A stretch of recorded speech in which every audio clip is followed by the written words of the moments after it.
I just took a picture of myself. Hang on, let me hit the red button. There we go. There we go. We're up and running. All right, great. Let me hit the button here, and we'll be recording on that microphone as well, just for added effect. I kind of like to keep an extra track, which is equal. This is a really good mic, eh? Yeah, looks good. Okay, so I'm Tim Danick, and this is Georgina Speaks, and we're here today with John Mclean and Martin Nash. So, two friends of mine of 40 years, and two 60-odd-year residents of Georgina, something like that. Yeah, 60 odd. So we have about 160 years of Georgina living, as they like to say, and we're podcasting today, and the main issue that we're here to address today, obviously, is the waterfront development, shoreline jurisdiction plan, Right. master plan, whatever you want to call it. Yeah. To be fair, I'm a little critical, and I've been advised by people who care about my well-being and care about my credibility that I ought to be very careful how I address that stuff. And of course I'm not, but I appreciate their concern. Well, I think it's important to note, we're here because finally, in writing, Yes. the town has admitted they're looking at taking private property into consideration on the master plan lakefront study. And they had never admitted it until then that they were actually considering taking. Yeah, well, what's funny is in 2019 when Dan Boodle, I can't say his name properly, I don't want to mispronounce it, but the guy who's the services guy now, Dan, he actually said when council was trying to tell Margaret we don't need a $350,000 master plan for 4 beaches, and she said, oh, Toronto has one there, really, hell, I want one, So anyway, the Minions voted for it, excuse my expression, but they did. And Dan went up and reported that the second phase will include those privately owned lands on waterfront. He said it. Okay. And nobody caught it. No? It boggles my mind how 400 of the richest, not the rich, I don't say the richest like it has a connotation, highest paying taxes Yes. in Georgina, and nobody's objected or whatever, so I guess they're coming to the finish line. No, not the finish line yet. This is phase 2 of the study. Okay, so I'm going to just do a little bit of a recap and then we'll go from there. Okay. So this has been going on for 7 years. I want to make it really clear when this started in 2015 and in 16 when they started to develop this shoreline jurisdiction plan, they knew the town could not own more than 66 feet. They were told by their expert, all the past councils knew it, past staff knew it, and they all governed themselves accordingly and properly. And the same staff told this council, you cannot do this. You can't refuse permits. You can't make plans for land until you know you own it. They were told, and the powers that be, Margaret, said, I don't care. Well, stop all permits no matter what. Even though staff told them you can't do it without an interim control bylaw, they said, well, just do a publicly announced pause, which has no legal bearing anywhere in the Planning Act or in law. But it is what it is. And they've been doing that for 7 years. And they've refused to say what they're talking about when they say the road allowance.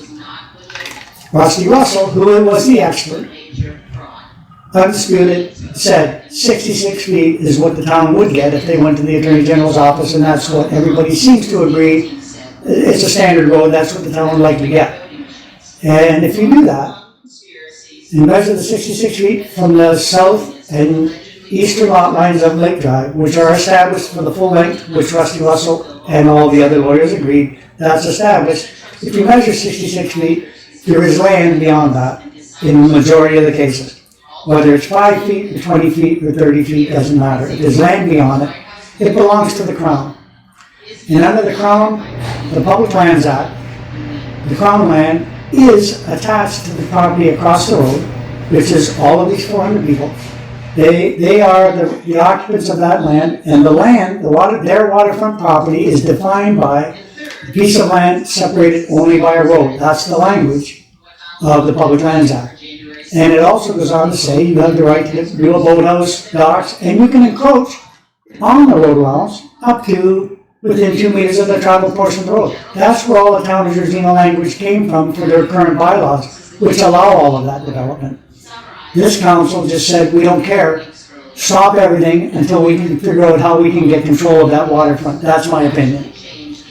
And it is the driving factor behind all of it. And before I move on, I just want to make one last point, because I just come across it on the weekend.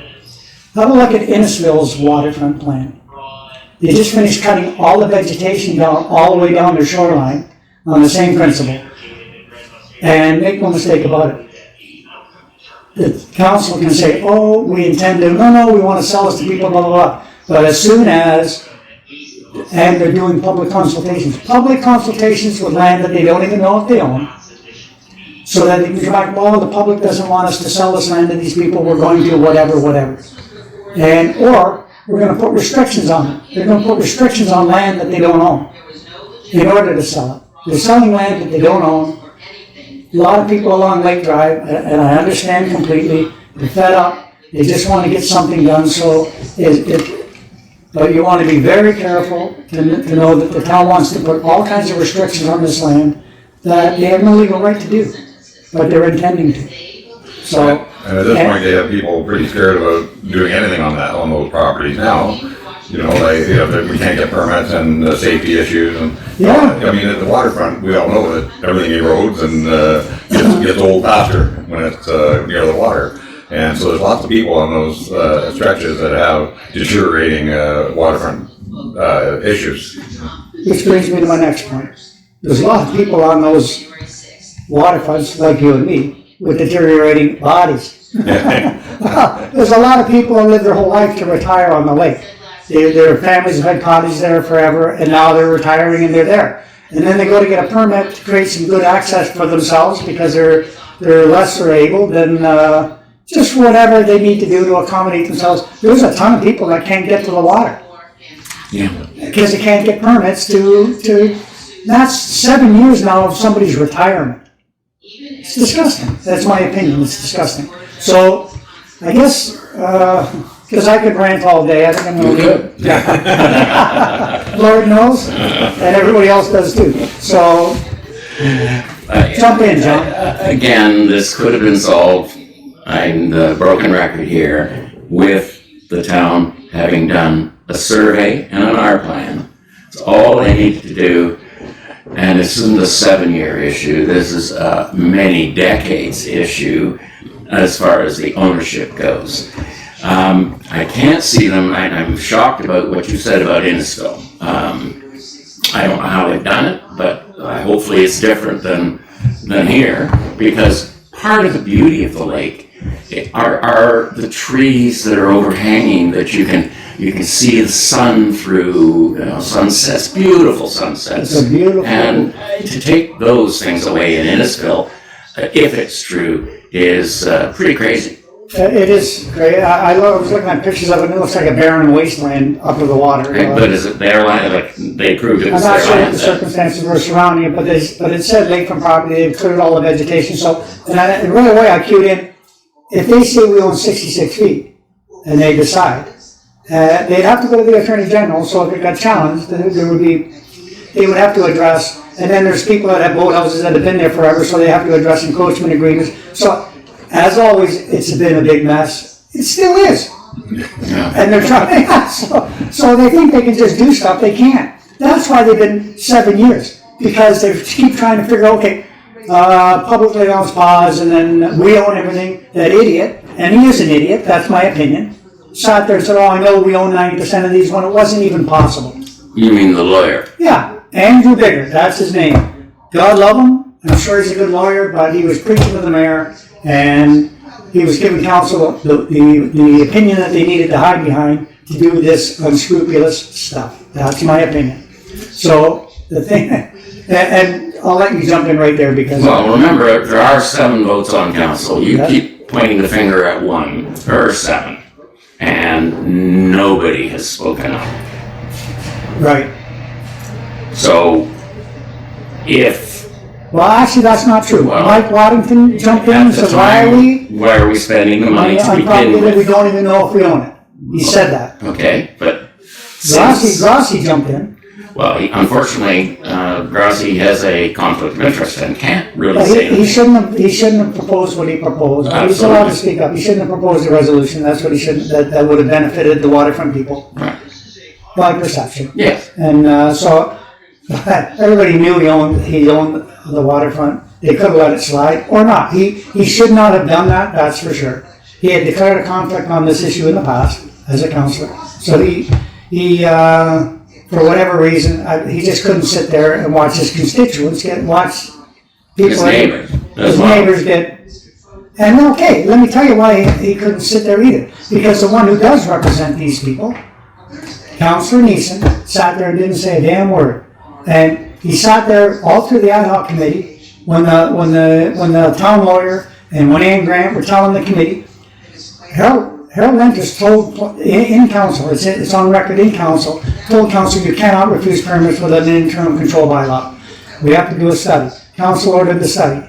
So the ad hoc, then they met at the ad hoc committee and they said, well, what are the results of the study? And now, well, they decided not to do it. We're just going to do a publicly announced pause. Because if they tried to pass an interim control bylaw, then these people would have a right to appeal, a right to be heard, a right to due process. And the mayor said, due process, I'm not doing that, no way. So, well, I say the mayor. 7 members of council. I don't care. You know what?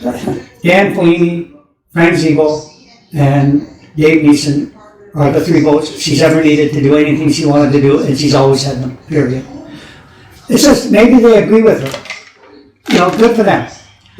But that's where this lies. If they didn't agree with her, And they voted. should have spoken up. Well, I agree. So you can assume they do agree with her. And the most egregious, in my opinion, is the ward councillor, because he How come we're the only ones speaking up about this? Well, yeah. well, go ahead. I don't even have a dog in the fight. Neither do I. Again, remember that there is an opportunity for additional public input on, it's on the town website, June the 20th and 21st. It's via a Zoom in kind of thing, so it's not a real, How come they it's don't not have a public public, meetings? I don't know In person, why. how come they don't have? Okay, but council there's meetings? also a report coming out on the 22nd, which may That's, or may not clarify some of the issues we're concerned about. so here's the amusing part about the 22nd report. It just happens to come 2 days after the public consultation, which they shouldn't be having on lands that they don't know that they own or not. Yep. What do they need public consultation for on lands that they don't know that they own? Well, it's not, the report isn't just lands that they don't own. We all know that. Yeah. It's their own lands too. But what is And their every land? road- So, Every road end that is their land, Well, it's all, parks along there. yeah, this is all part of the parks, and Yeah. and there's a bigger study than this, but like. okay. Yeah, well, you we're got looking- me. we're looking at just the I was small- wrong the way that I had stated, but the public consultation also includes the privately owned land. Yeah. And the town's determination whether or not they want to sell these people the land that they don't even think. Here, okay. I've got a point here I have to make before I forget it though. In the clarification that the town made about the June 20th and 21st public consultation, Yes, they identified each of the days and what they're going to discuss. Okay? It did not include the lakefront lands from Keswick to Sibbald, I think it was. It included, and the next day, from Sibbald to Port Bolster, yeah, but it that's didn't include the area that we're most concerned about and that people are gonna get screwed on. so the I read that this morning. I Yeah. was, public consultation doesn't include this stuff? Well, maybe, okay, so maybe. Not as it's stated Okay, in, so, well, the there's 2 ways that can go. And they're doing something all toward behind the scenes. or, I don't think at this late date, you know, as exposed as this whole thing has become, they're probably not doing that. What they may be doing is revisiting, okay, where do we stand? What should we be doing now? I did send what I believe to be, for whatever my, humble opinion is, or for uninformed, whatever I am, uneducated opinion is, I sent in what I thought would be some recommendations, because I've been immersed in this issue for the last 3 or 4 years. oh yeah, And so in my opinion, the best thing that the town could do at this point, regardless with all the best intentions, whatever your reasons were for doing the nonsense that you did in the early stages, and I blame a lot of it on the fact that when Ann Grant was there, brutal bureaucrat, God love her, amazing communicator. I just used to listen to her. I could listen to that woman talk for like an hour just because of her skills for communicating. In other words, she could talk for an hour without ever understanding a thing she said, except that you have to do what she wants you to do. And she was brilliant at it. She was good. So that's where this came from. And the lawyer, when Ann Grant, Jan Pisani, that's, so they had their gang. And where are they? Yeah, all gone. Yeah, and the song says it all, and I'm not going to get into that. Nowhere to be found. Well, we can hang our hat maybe on the June, this report or something. Yeah, the 22nd. There may be the revisitation, like you say. Yeah. So I did see that. I read it this morning. Yes. And because of the master plan, and not all of it because it's a bit cumbersome. But I did read that part, that these meetings, and I thought, well, that's from Civil Point to where? Yeah. It wasn't the parts we're talking about. No. Just to finish up on that point, so if the reason that they've not included that in the public consultations because it wouldn't be proper to do so, number one, because they don't know. Or they don't want to hear it at this point. I never even thought about that. Well, Sure. You didn't think No, about I that? didn't think. Well, no, I don't think his mayor cares about hearing about anybody. They can say everything that they want. She's got her vote, so she doesn't care. And I'm sorry if I'm critical, but the head of it, that's the head of the show. And the people that, and I've watched councillors try to bring some reason to the dais at the time the votes are going to take place and say, we shouldn't be doing this, let's wait for this. And I've watched her shut them down, hand them off to the town lawyer to be made a fool of. They did it during that whole 2019 July 24th meeting. People raised honest concerns. People have lived there all their life. Lawyers with 40 years experience, more than that guy. Planners in our town that have been practicing the Planning Act, practicing legal Planning Act since that guy was in law school. And that idiot is standing there trying to make them look like fools. It's disgusting. Walking down our halls, telling our staff this is what's going to happen here. That's disgusting. And the mayor let him do it because she wanted that done. That's my opinion. Sorry, I'm gonna calm down here because your blood pressure's somebody check going my up. blood pressure, would you? And I remind you that there are 7 people, Yes. one of whom has a conflict. Right. And so that's why I state what I state in relation to what the mayor does. Yeah. Because you're here to bring some reason to the. Well, and Martin as well. I mean, Yeah. we've all seen. You're a little bit more passionate about it than we are. No, I'm pretty passionate about it. Yeah, no, It was John's my very passionate, but department that was Well, I look at involved. some reason has to prevail here somewhere, and I'm waiting for it. Maybe June. If it doesn't happen June 22nd, then maybe we can all get as excited as Tim. I think we'll Yeah, have the to. shit is definitely going to hit the fan. Excuse the expression, but yeah, the crap's going to hit the fan if this council does not come back now with a report. And man, I do not envy staff being in the middle of any of this. No. Their pursuit, they take their instructions from council. And I want to say, even staff members that agree with what council is doing, it doesn't matter. Because that same staff member, and I know them all, if they disagree with whatever council told them to do, they would still have to do it. And they would still do it. But they can still say they disagree from their own personal experience and expertise. I did that on a number of occasions, and There are the rare took it on exceptions.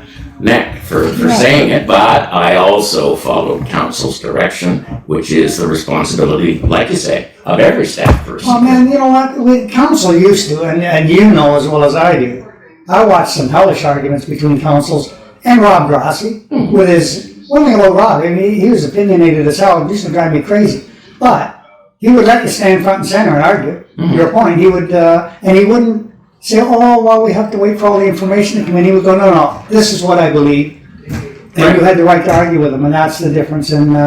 And council, this mayor will not allow any dissent. Anyway, I don't want to go into that. Well, on a lighter note, by the way, Yeah. I was able to go to the pike fishing tournament on Saturday. Right on. And of the Wills, and if anybody, the old school, the Wills are very old school here. They had the little marina down the south end of town, and I'm going to say 65 years ago. I don't know. Anyway, we had a wonderful fishing tournament, but of course, because of you guys, you ruined it for me because I was going up the lakefront. I was looking at all the disrepair of all the instead of fishing. I didn't catch a fish. I lost the tournament because you guys had me looking at all the dilapidated buildings on the drive. It's not right. I hear what you're saying. So I was like, oh no, my. Another one. In keeping with my general, frame of mind, here we are, one more incident. The mayor caused them to lose the fishing. I'm just kidding. That sounds like a fish story to me. It does. And I caught 2 fish that long. Just kidding, madam. We can hope Yeah, that the reason they worded the consultation yeah, to exclude the lands we're talking about is because they are going to address it. You said it, Martin. You actually kind of said it yourself. yeah. And we have to expect something is going to come on the 22nd because Bertie's told me, but it doesn't mean which way. No. It could be we are going to do the survey, which would be the best news possible, Hello. or we're going to back off. Yeah. Well, here's the thing, and my take on that, and I think staff will prevail in the end, and finally council will listen to staff and say, look, we have to do something now. This has been going on for 7 years. We don't know what we own and don't own, except that we know we own 66 feet if we pursued it to the Attorney General. If we want to avoid going to the Attorney, see, past councils, it disgusts me when I hear that the current group of people say, we can't be irresponsible like this, we can't keep kicking it down. Past councils did not kick anything down the road. They made a conscious decision when Rusty Russell said, you may own the road, but nobody would win in court. Right. But if you did go to the Attorney General, you would get 66 feet. So then the council at that time, with good counsel from staff, good advice from staff in 1992, made the decisions around proper information, like in order to go to the Attorney General's office, and then we would still have boathouses that already encroach on the road allowance. We still have all the fencing and the whole so they came up with a complete set of bylaws, and everybody who was involved in those days, the same as the group that showed up in 2019 or their predecessors, they worked together and they resolved it, and all the current bylaws allow. And then somebody came along, I won't even say her name, somebody came along and said, oh no, we're gonna take over the waterfront, and we're gonna fix this problem, like past councils have been irresponsible. It's disgusting. Like Well, maybe what they should do is they seem to hire all these consultants. I would say, do a survey, hire a consultant to deal with if there's 342 problems, somebody can deal with them. And then report, okay, we've solved 92% of them, but we got another 8. What do you guys want to do about it, or something like that? Like, why can't they just deal with it? There's no unresolved problems along Lake Drive. Remember, Period. Past councils also protected the public's right to view. Of course. Because they barred certain heights of fences and types of fences. Yeah. So the vista is still there and it is protected. Yeah. So that's never going to be lost because that's already in law. And there's a history of the evolution of that whole principle of waterfront roads and the view of the lake. Well, George Burroughs was involved in that, and he actually was the reason. I read your words in 1978 saying exactly that. We should protect the view of the lake no matter where. I remember. That's where that's the originating. That's where that was solidified in the bylaws of Georgina. Was when you brought that exact issue up, and Mike Smith too at the time. Yeah. So I mean, and that's been around forever, and rightfully so. And so all of the issues have been properly addressed. There is no problems on Lake Drive. There's some logistical problems if you want to address them. If you want to clean up some odds and ends, fine. 66-foot road. Once you say, okay, we're going to pursue that, anybody who has an encroachment will provide encroachment agreements, and you have to agree to keep your place in good repair, blah, blah, blah, failing which. But that's true anywhere. Any condemned building on any street in Georgina, if it becomes a safety hazard, the town can go take it down. Yes. So what's the difference? Well, right now they're causing it to happen. Well, they're causing it to happen. Well, that's my point. Yeah. I just saw it firsthand. So I had one. I don't know. I don't know if we were going to discuss this today, but as you may know, I'm not sure if you've heard, But I filed a claim against Dave Neeson, the ward councillor. Yes. And I wanted to explain it a little bit. And it just has to do with the town, in their own pleadings, their defense and in their affidavit, Dave Redden's affidavit, good guy. I was happy to see him retire and get out of this mess because he earned it 40 years putting up with people like me. He put up with me for 40 years. He deserves to retire, that guy. So anyway, the point being is they were one owner in an ownership dispute. They've said this is a long-standing ownership dispute. So they're one owner in an ownership dispute. So in order to gain the upper hand in that ownership dispute, what did they do? Cancel all the permits. No permits allowed. Illegally. Cancel all the permits. We don't care. Cancel, no permits allowed. And so what does that do? That restricts trade. All the developers, all the builders, anybody who wants to do anything on the water, homeowners can't hire anybody to do anything now. All these people, like myself, have lost hundreds of thousands, millions of dollars along the lake has been lost in terms of development, except for John Tory's property. God love the contractor who's working on that one, you know. And about John Tory, I don't care whatever he had to do to get his permit. He should have got it anyway, so good for him. Like, that's how I view that. I don't view it like, heaven forbid, he used whatever influence he could find or found a loophole through a lawyer. Or were you assuming he has a permit? Oh, maybe he doesn't. I would even have more respect for him then. So would I. God love him. You know, he finally joined the club. There you go. Anyway, so the restraint of trade basically has crippled the whole industry as far as any waterfront development, and so it's a valid thing, and they're doing it as one owner to gain an advantage in a negotiation. So I mean.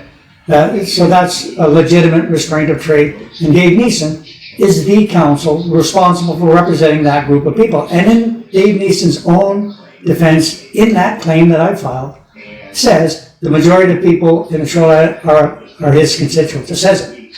So he even says, yeah, I'm supposed to represent those people. And he didn't. Literally did not. So, but what's your complaint? The fact that he didn't? That he represent them? Well, he's the one who should have objected to the restraint of trade. Okay, The representation of his people. In other words, he advocated his responsibilities in favor of the mayor's agenda. Well, one of the things I noticed that when they put the sewer and water in along the lake shore, we had a wonderful renaissance because everybody, instead of being on top of their septic system and whatever on top of it, they were able to do some rebuilding, not on the lakefront part, well some, but there's been a terrific amount of money spent, and it's worthwhile now because we got the septic and wells out of the way and cleaned up the lake a little bit, all that stuff at the same time. But you look along lakefront, there's some beautiful houses along there now, and it's just getting better and better all the time. And Tim, I'm going on the bandwagon with you, right? I mean, like part of what the people want to do, they put $1 million into their main house, and then they've got a shack falling apart in front of it. It looks like crap. That refusal of permits and the way shouldn't be like that. It's insane. Because those people would have spent the money over there as well as that $1 million on their house. I mean, come on. A lot of them did already. Yes. And there's a lot of development on the lake side where people have put good, expensive boathouses, really hundreds of thousands of dollars. And Andrew Biggert said, no, we're going to tear them down and fence that off. What an idiot. Well, You're going to fence your road off? You're going to fence so you can't get off your road? And then liability. Why don't we just fence off the ditches down on Walter Drive and say, well, we're liability, what's the difference? It's a road. It's like every other road in Georgina, so there's no liability. It's a red herring, and I don't know. I could go on for another 20 minutes, but lawyers have made us a litigious society just by their profession. So well, that's been going on for a while. Yeah, that's not new. One of my favorite things to do with my my grade 8 education, is to hold my own with a lawyer. Yeah, and you've done it. Well, sometimes More than done it. Sometimes I do. I get away with it, but it gets scary sometimes. I mean, you said when you get to the finish line, there's hundreds of thousands of dollars of legal fees at stake, and if you lose, you could, so you're there putting it on the line. But it's not even. I don't view it as an option. Like you're standing up for what you believe in, you have to do it, whatever it takes. And some days it's easy. People just see the right thing and they do it. And then there's this council, right? So That's the way Well, if there's an election coming up, maybe there'll, Could be lots of maybe changes. somebody will run on some of these platforms, you never know. well, Could be. should be interesting. So I'm just trying to see if there's anything else that we had intended to address today. I don't think so, and we're wrapping up right at the 30-minute mark, so that's Wow, pretty what's good. up with that? So, cue the applause. Listen, guys, I can't tell you how much I appreciate you taking the time, and so let's plan on meeting After the day 22nd. after the 22nd, the 23rd or 4th, because I had Cuba on that weekend. So before I get away, I'd like to do a podcast, and then I'm going to Cuba, so you know what that means is a whole new batch of cartoons. Got some good cartoon people there. Yeah, well, I got I won't get into it because it's a surprise. The new one? I've seen the it new this ones. morning. No, that one I've had that in different formats for a while, but I've got a whole new host of. Be careful. Don't overstep the line. Well, put it this way: my cartoons won't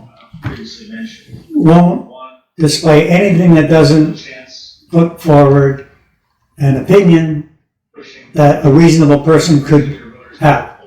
Good. So That's what you want. this particular gang leaves me lots of leeway. All right. Well, On that note, I think we should say goodbye. So can you say goodbye to everybody? I can. Bye. Thanks for watching. For those of you that do, spread the word. This situation affects you and everybody. So take care and thank you. Your turn, buddy. Yeah, well, take care. Have fun. Thanks, everybody. Listen, if you are on the waterfront, I cannot tell you how important it is that you take an active role and start looking at what the town is doing here. And you know what? I could rant for an hour. Thanks for listening. Take care, everybody. We'll see you soon.